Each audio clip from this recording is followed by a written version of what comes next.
everyone, and welcome to the first gameplay walkthrough for ShipOS 1994. My name is Owen, and I'm the developer of the game. In ShipOS, your goal is to rebuild your family's former shipping empire. After a series of financial catastrophes, your business has been forced to sell all of its assets, but has still been left with a large debt to the bank. Your task is to repay this loan before it spirals out of control and the bank forecloses on you. So with that, let's begin. When we launch into ShipOS, we're presented with the login screen. From here, we can select one of our existing companies or create a new one.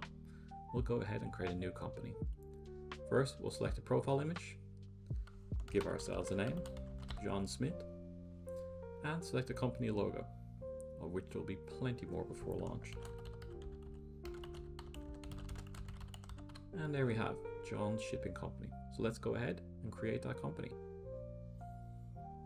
When we first load into ShipOS, we're brought to the desktop. From the desktop, we can see our company name along with the current version of ShipOS that we're running.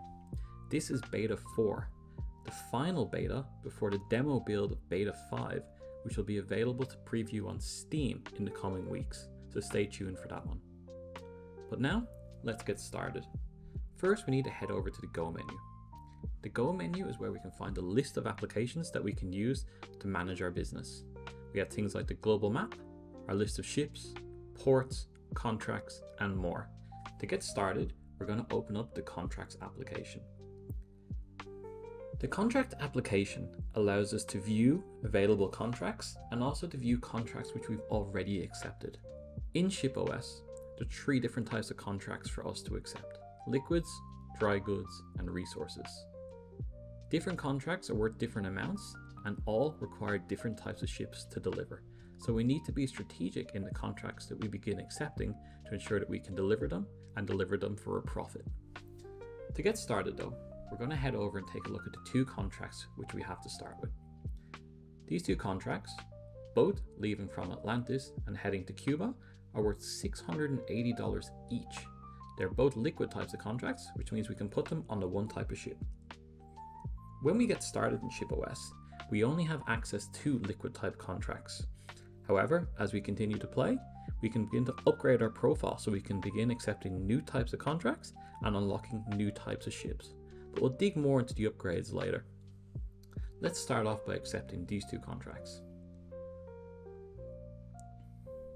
We can now head over to the Accepted Contracts tab to view these 2 contracts. From here, we can view more information about these contracts, including their full movement history, which we'll jump back into in a moment. But for now, to deliver these contracts, we're going to need a ship. We can access ships through the shop. As said before, there are different types of contracts we can accept which require different types of ships. But there are also different sizes of ships for each contract type. Different ship types have different pros and cons.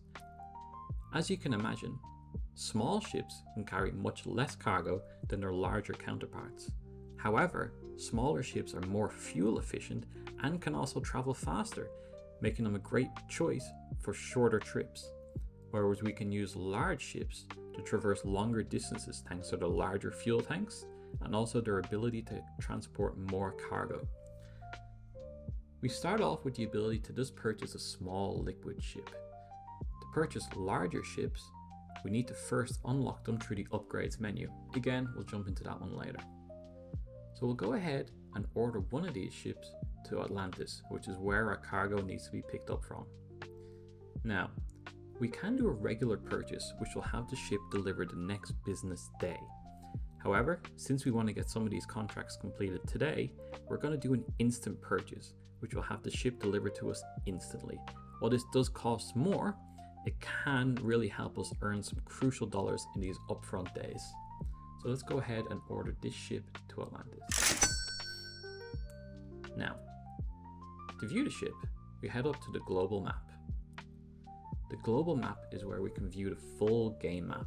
For now, we have some early ports in the game, but this will be expanded much further as we continue development. To load these contracts onto the ship, we simply select the port, select the ship, select the 2 contracts, and then we transfer the cargo. Now, to be able to get our ship to move, we're going to have to play the game so the game can continue. This ship has 2 contracts which are both heading to Cuba. So let's set our ship on its way. We can follow our ship on the map, or we can also open up its panel to stay tracked along as it continues on its journey. Now that our ship is in Cuba, we can open up the Cuba port, select our ship, 2 contract types, and just like that, we've completed our first contract. After completing our first contract, we're also introduced to Pinhead. Pinhead is our in-game virtual assistant who will provide you with some useful tips along the way and also provide you with some words of encouragement when you need them the most. Pinhead will pop up from time to time to congratulate you on random events and also to give you some handy pointers. For now, we're going to go ahead and close Pinhead. As he says, $1,000 can buy you a lot of ships.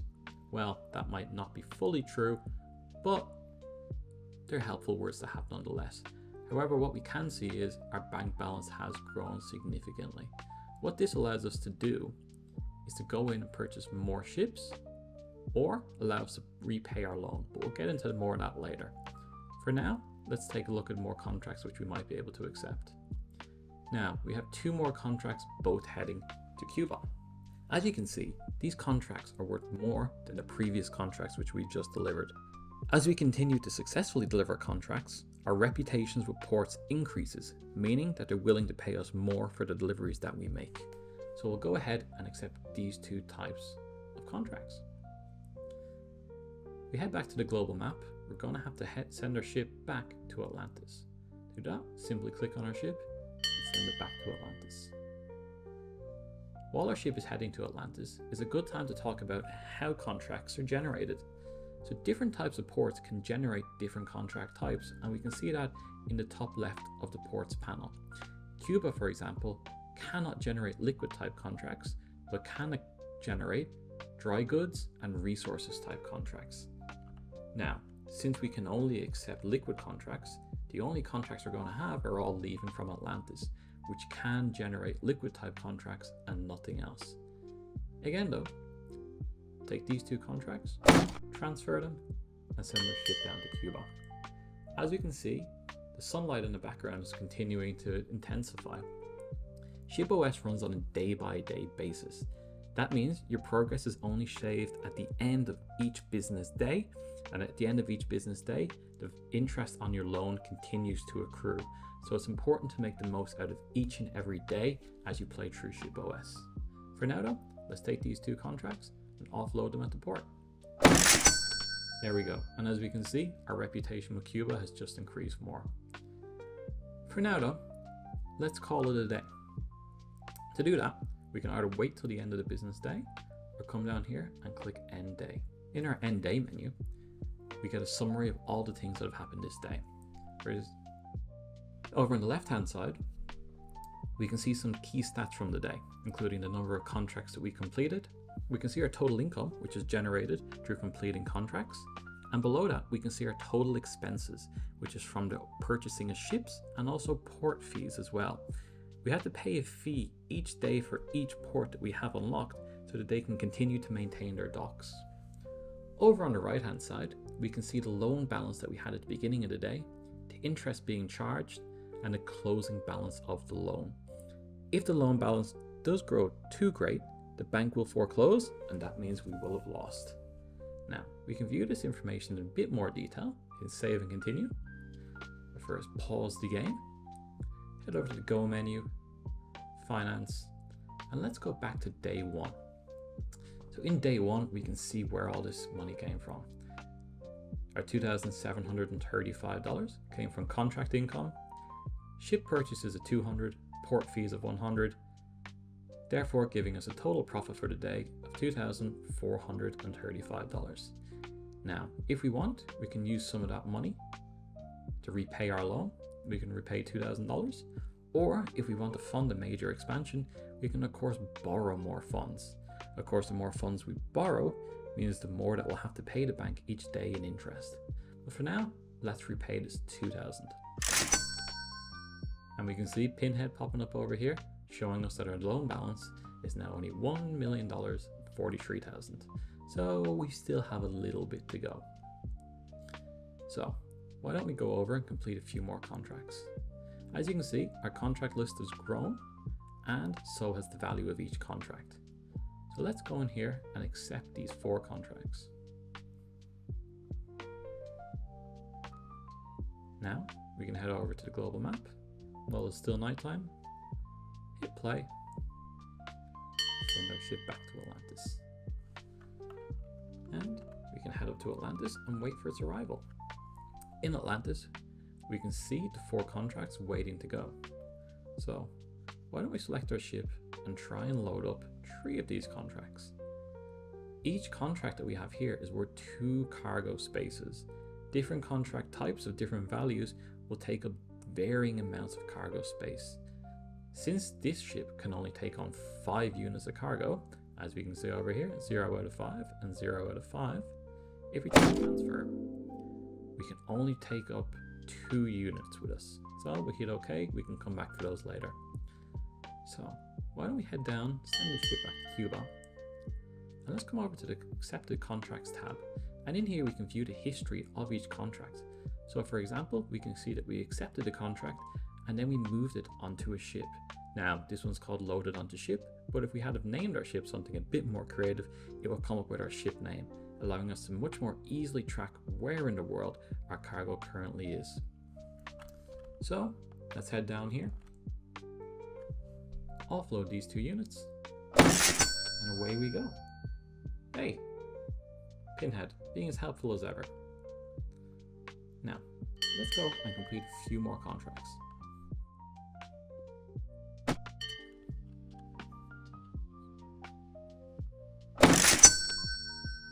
Hey, and look at that. Now that we've completed these additional contracts, we've actually earned the ability to upgrade. Up here we can see that we're now level 2 and have 1 upgrade point to spend.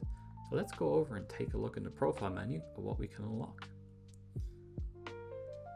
In here, we can now purchase the ability to accept dry goods contracts, resource contracts, unlock different ports, or we can look at purchasing some modifiers.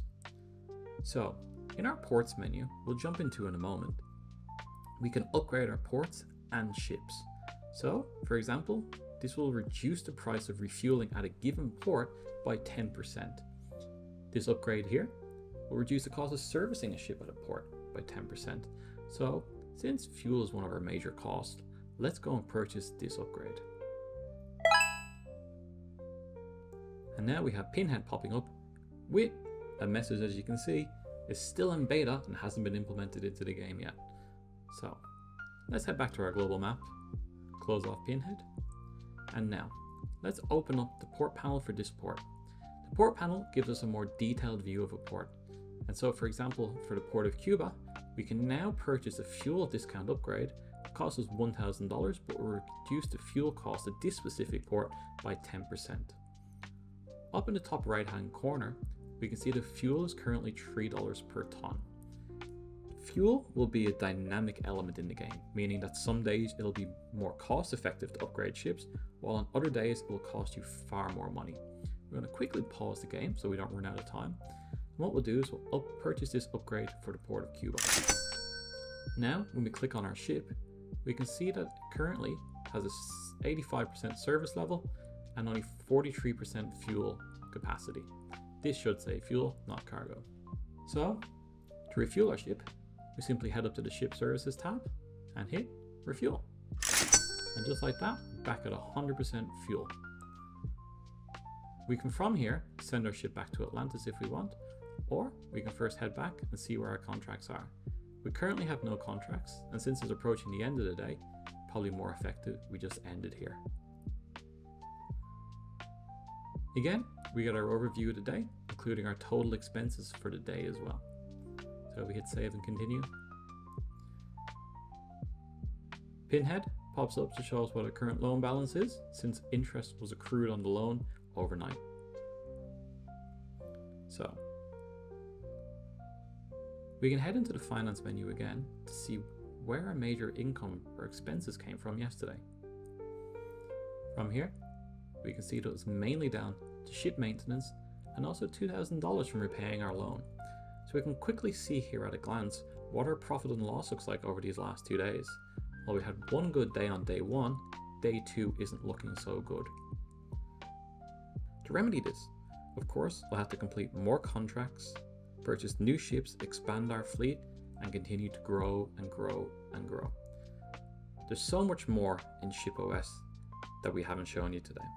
There's so much more to ShipOS that we haven't even begun scratching the surface of today. So stay tuned for future development updates, and I really look forward to showing you the full game as we get closer and closer to launch. Thank you for joining today. Bye bye.